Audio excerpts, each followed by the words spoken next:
अस्सलाम वालेकुम प्यारे दोस्तों। एक बदकार औरत ने एक ऐसा बच्चा पैदा किया जिसे देखते ही डॉक्टर और नर्स भागने लगे। तो दोस्तों, वो बच्चा क्या था, ये जानने के लिए वीडियो में आखिर तक बस ऐसे ही बने रहे। दोस्तों, हम जानते हैं कि आप हमारी इस बात पर यकीन नहीं करेंगे, और मैंने भी बिल्कुल यकीन नहीं किया था जब तक कि इस वीडियो को मैंने खुद देख नहीं लिया। इसलिए आखिर तक हमारी आज की इस वीडियो को ज़रूर देखिएगा, क्योंकि हम उस औरत के बारे में भी आपको बताने वाले हैं जिसने एक साथ 3 सांप के बच्चे को जन्म दिया है। ये सब क्यों, कैसे और कहां पर पेश आया, इसको जानने के लिए पहले आप हमारे चैनल को सब्सक्राइब कर ले और उसी के साथ बेल आइकन प्रेस करना भी मत भूलिएगा, ताकि मजीद ऐसी ही हैरान कुन वीडियोस आपको हर रोज देखने को मिले। तो आइए इसी वजह से आज के इस वीडियो को शुरू करते हैं। तो इसी वजह से प्यारे दोस्तों, दर्द भरी दास्तान उसी औरत की जुबान में मैं आपको सुनाता हूँ। प्यारे दोस्तों, वो औरत कहती है कि मैं बदबख्त औरत हूँ जिसने खानदान उजाड़ा है, और मैं अपना नाम नहीं बता पाऊंगी। मैट्रिक पास करने के बाद मुझे लड़कों से दोस्ती करने की आदत हो गई। मेरे माँ बाप तो अनपढ़ थे, उनको कुछ मालूम नहीं था। मेरी एक लड़के से दोस्ती हो गई जो हमारे ही मोहल्ले का था। उससे मिलना जुलना हर हद से मैं गुजर गई थी। जहां तक मुमकिन होता मैं गुनाह करती रही, गलत काम करती रही। एक को छोड़ा तो दूसरे से दोस्ती कर ली, और फिर दूसरे से तीसरे। मेरी माँ को एक दिन ये मालूम हो गया तो उन्होंने मेरी शादी का फैसला किया। अब जिस घर में मेरी शादी हुई थी, मेरा जो शौहर था वो गरीबी का सताया हुआ था। बचपन में ही माँ बाप का साया ना रहा। माँ ने मुसीबतों से पाला था, कभी लोगों के बर्तन धोकर तो कभी लोगों के जूते पॉलिश करके। मेरा शौहर बेहद सादा सा इंसान था। वो जमाने के फरेब नहीं जानता था। मेरी एक ही ननद थी, और मेरी और ननद की शादी एक ही दिन के वक्फे में हुई थी। घर में 7 शौहर और एक मैं थी। सास ने मुझे बेटी बनाया था, लेकिन मैं तो हर वक्त औरत हूँ। मेरा शौहर ईंट उठाता, कभी सिर पर टोकरी उठाता। वो मजदूर था। वो न मुझे अच्छा कहता था और न ही बुरा। अपनी दुनिया में ही मस्त रहने वाला इंसान था। उसे शर्म आती थी मुझसे बात करते हुए। शुरू में तो मेरे सामने बैठकर वो खाना भी नहीं खाता था। इसी बात से आप उसकी सादगी का अंदाजा लगा सकते हैं। मेरी सास भी बहुत बड़ी अच्छी थी। मैं उससे जो भी कहती थी वो मुझे ला कर देती थी।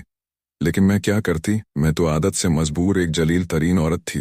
मुझे खुशियां रास ही कहाँ थी, मुझे इज्जत कबूल ही कहाँ थी। मैं सर फैलाने वाली औरत थी, मैं मक्कार औरत थी। आप जहां औरत को इतना खूबसूरत समझती है ना, वहीं पर मुझ जैसी बदसूरत औरतें जो आशियाना जलाकर रोती है। मैं पागल बनाना चाहती थी। मैंने ब्यूटी पार्लर का काम किया हुआ था। उसने मना किया कि ऐसा काम नहीं करोगी, लेकिन जब अपने शौहर से पहले बात की तो उसने कहा कि बना लो, मुझे कोई ऐतराज नहीं है। उसके बाद फिर मैंने पार्लर बनाया और काम चलने लगा। लेकिन मेरी गंदी आदत मुझे मजबूर करने लगी। मैं शादीशुदा होने के बावजूद भी बाहर मुंह मारने लगी। शौहर मुझे बाहों में लेकर कहता कि तुम थक जाती हो, छोड़ दो ये सब। मैं दिल ही दिल में हंसती और कहती कि ये थकान तो किसी और वजह से है। मेरा एक दोस्त था जो मुझे रात को मिलने की जिद किया करता था, लेकिन मैं इनकार कर देती थी। फिर मुझे उसने बरगलाना शुरू कर दिया। तो ऐसे में मैं अपनी सास और शौहर को नींद की गोलियां देने लगी, और वो सो जाते। और उसके बाद मैं अपने दोस्त के साथ गुनाह करती, गंदे गंदे काम किया करती थी। सास दिल की मरीज थी तो वो पहले से ही बीमार थी, और शायद एक दिन गोली का रिएक्शन हुआ और फिर तड़प तड़प कर वो भी मर गई। उसके बाद मैंने सोचा कि पार्लर छोड़ दूं, लेकिन घर में बेचैनी सी होने लगती।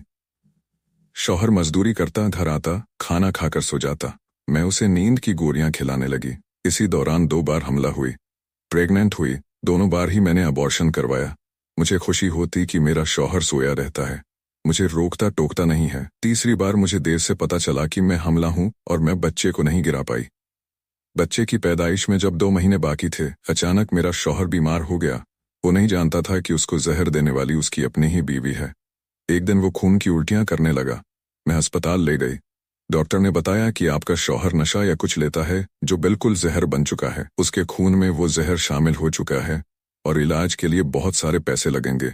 वो नहीं जानता था कि उसे क्या हुआ है। उस रात को मेरी गोद में सर रखकर वो बच्चों की तरह रो रहा था। मेरा हाथ बार बार चूम रहा था, कह रहा था कि मुझे बचा लो, मुझे जीना है। वो जैसे जैसे मौत की तरफ बढ़ रहा था, मेरा ज़मीर जिंदा हो रहा था। मैंने उसके साथ क्या सलूक किया था। उसने पानी मांगा, लेकिन मैंने गिलास उसके मुंह के साथ लगाया। वो बेजान हो गया। मेरी बाहों में उसने दम तोड़ दिया। मुझे वहशत होने लगी। खुद से मैंने चीखना चिल्लाना शुरू कर दिया। मुझसे जब उसने मरने की वजह पूछी तो मैं इतनी बदबख्त औरत थी कि उल्टा उसी पर ही इल्ज़ाम लगा दिया कि वो नशा करता था, और सज़ा यहीं ख़त्म नहीं हुई। फिर मेरे बच्चे की पैदाइश का वक्त आया। मुझे लगा कि शायद मेरा बच्चा मेरे जीने का सहारा होगा, लेकिन मैं भूल गई थी कि मैंने किसी की खुशी और सहारे को अपने लायक नहीं छोड़ा। डॉक्टर ने मेरा ऑपरेशन करने का फैसला किया, और जो बच्चा पैदा हुआ उसको देखकर डॉक्टर और नर्स डरकर पीछे हट गई, चीखने लगे और कुछ लोग तो डर कर भाग गए, क्योंकि वो जो बच्चा पैदा हुआ था वो वाजिबुल खल्क था। उसकी जिल्द सांप की तरह थी, दोनों बाजू नहीं थे, एक भी हाथ नहीं था और टांग नहीं थी, और गौर से देखने पर वो नाक की तरह दिखता था, और इसी तरह वो कुछ ही देर ही जिंदा रह पाया और मर गया। लेकिन जिसने उसको देखा वो अपने कानों में हाथ लगाने लगा और डर के मारे कांपने लगा। अब मैं सबको क्या बताती कि मेरे किन कर्मों की सज़ा मुझे मिली है और मुझे माफ़ी नहीं दी जा रही है। मैं अपने बच्चे के साथ 2 लोगों की कातिल हूँ, और मुझ जैसी जालिम बदकार भी हो सकती है, ये कोई सोच नहीं सकता है। जो औरत लोगों के घर जला सकती है वो मुझ जैसी औरत नहीं हो सकती। सीने से लगाने वाले को बर्बाद कर देती है। जहाँ जमाने में और भी लाखों दुख और दर्द है, वहाँ मुझ जैसी औरत किसी को अपनी बदबख्त से मौत के मुंह पर भी सुला सकती है। वो मुस्कुराता हुआ चेहरा मुझे आज भी याद आता है, जो सामने खाना खाते हुए शर्माता था। हाँ, अब मेरा यहाँ पार्लर नहीं है, आज मेरा कोई नहीं है, मैं कैंसर के अजाब में हूँ। डॉक्टर ने कहा है कि मुझे ब्लड कैंसर है। मुझे बहुत दर्द होता है। मैं एक बंद कमरे में हूँ जहाँ कोई चीखे न सुने। मेरा जिस्म हड्डियों की तरह बन चुका है। मौत मांगती हूँ, लेकिन मौत भी नहीं आती है। अल्लाह ताला ने मेरे गुनाहों की मुझे सज़ा दे दी है। नमाज पढ़ती हूँ कि शायद मैं बख्शी जाऊँ। मैं अपनी उन बहनों को बताना चाहती हूँ कि जो भाई को भाई से दूर करती है, जो माँ को बेटे से दूर करती है, जो माँ को बेटे से दूर कर देती है, जो घरों में तमाशे लगाए रहती है, उनको बताना चाहती हूँ कि अंजाम बहुत भयानक और ज़्यादा दर्दनाक होता है, कि जब जवानी ढल जाती है तो फिर अंजाम शुरू होने लगता है।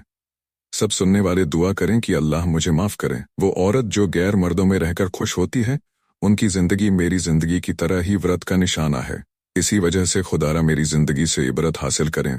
और मेरा तो वक्त गुजर चुका है, लेकिन उनके पास अभी भी वक्त है, और मेरा तो वक्त गुजर चुका है, लेकिन उनके पास अभी भी वक्त है। इसी वजह से वक्त पर दुआ करें। तो इसी वजह से मेरे प्यारे दोस्तों, अल्लाह पाक से दुआ है कि अल्लाह पाक हम सबको राह मुस्तकीम पर चलने वाला बना दे, और हम सबको सही सही काम और सही रास्ते पर चलने की तौफीक अता फरमाए। आमीन सुम्मा